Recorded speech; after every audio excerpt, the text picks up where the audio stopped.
आपने जब हार्वर्ड से इंडिया लौटने का फैसला किया था, हाँ, सो वो डिसीजन कैसे लिया उस टाइम पर? नहीं, मैं शुरू से ये था कि मैं देश जाऊंगा, पीएचडी लूँगा, वहाँ प्रोफेसर रहूँगा और कुल मिलाकर 7 साल से 10 साल के अंदर मैं वापस आ जाऊँगा। ये तो मेरा फैसला था। मुझे बहुत आग्रह किया था हार्वर्ड में कि मत जाओ, तुमने ये जो रिसर्च की है, मैं तो वर्ल्ड का बहुत दो सबसे उच्चतम स्तर पर हैं economist, Simon Kuznets and Paul Samuelson. उनका मैं स्टूडेंट भी था, उनका जॉइंट ऑथर भी था, और मेरे जो पब्लिकेशंस हैं वो फेमस हुए इंडेक्स नंबर थियोरी में। तो ये सब करने के बाद भी मैंने सोचा कि मैं इंडिया जाऊंगा। इंडिया में इंदिरा गांधी मुझे पढ़ने नहीं दी। वो सोचती थी कि मैं एंटी सोशलिस्ट हूँ।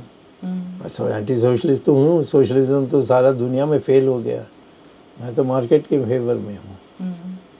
तो फिर teaching was your first teaching was my first thing. मैं टीचर बनूंगा, प्रोफेसर वेरी कम 30 साल की उम्र में मैं प्रोफेसर बन गया था यहाँ IIT, इंडियन इंस्टीट्यूट टेक्नोलॉजी।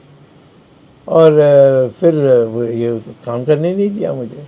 तो फिर मैंने कहा कि वो सोचते थे मैं वापस चली जाऊंगा, और तो मैं वापस नहीं गया।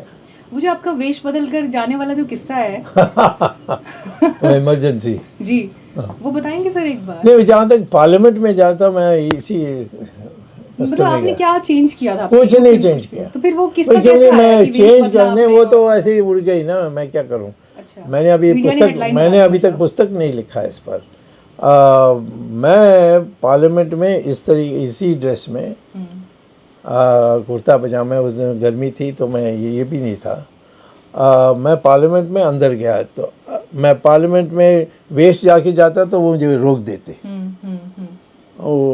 और मैं इस वेश के बिना जो मैं साधारण जिस कपड़े में जाता हूँ उसमें गया, तो जो वॉच एंड वार्ड स्टाफ थी पार्लियामेंट में, उन्होंने कहा स्वामी साहब आप छूट गए। तो मैंने कहा अरे आजकल तो सब 20 सूत्री कार्यक्रम में तो छूट जा सकते हैं। मैंने झूठ तो नहीं बोला। वारंट उस टाइम पे अरेस्ट वारंट निकला? हाँ, 18 प्रकार के वारंट थे। हाँ, इंटरपोल नोटिस भी था। तो उन्होंने इतना पूछा कि तो मैंने कहा कि आजकल तो कोई भी 20 सूत्री कार्यक्रम लिखेगा तो छूट जाते हैं, तो हाँ क्यों अंदर रहना चाहिए, आपने ठीक किया। तो अंदर गया मैं। वहाँ मैंने टाइमिंग की थी कि स्पीकर जो था वो सेशन का पहले दिन खड़े होकर कौन कौन मर गए उसका लिस्ट वो पढ़ते हैं। फिर हम लोग खड़े हो जाते हैं 2 मिनट के लिए।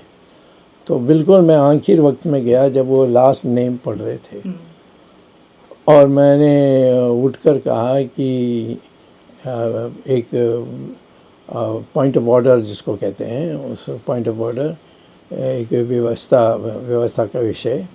तो मैं खड़ा होकर कहा कि आपने लिस्ट में लोकतंत्र भी मर गई है, उसको नहीं आपने जोड़ा है।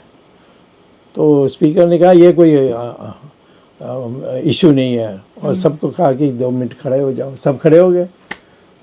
सब शॉक, ये तो अमेरिका में थे, ये कहाँ आ गए। तो उस समय मैं निकल गया।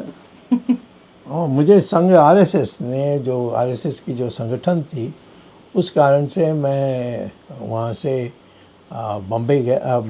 बॉम्बे से फिर मैं नेपाल गया। नेपाल का उस समय राजा था, वो मेरे हार्वर्ड में स्टूडेंट था, तो उसने मुझे प्लेन दिया, मैं बस लंदन अमेरिका चले गया। फिल्म बन सकती है इसमें? हाँ, बन सकती है। बहुत लोगों ने कहा है, अभी तक किसी को परमिशन नहीं दिया।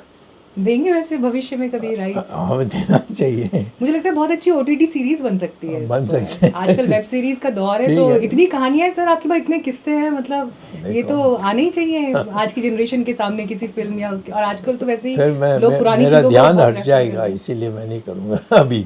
थोड़े दिन और रहने दीजिए, और उसके बाद पूछ लीजिए।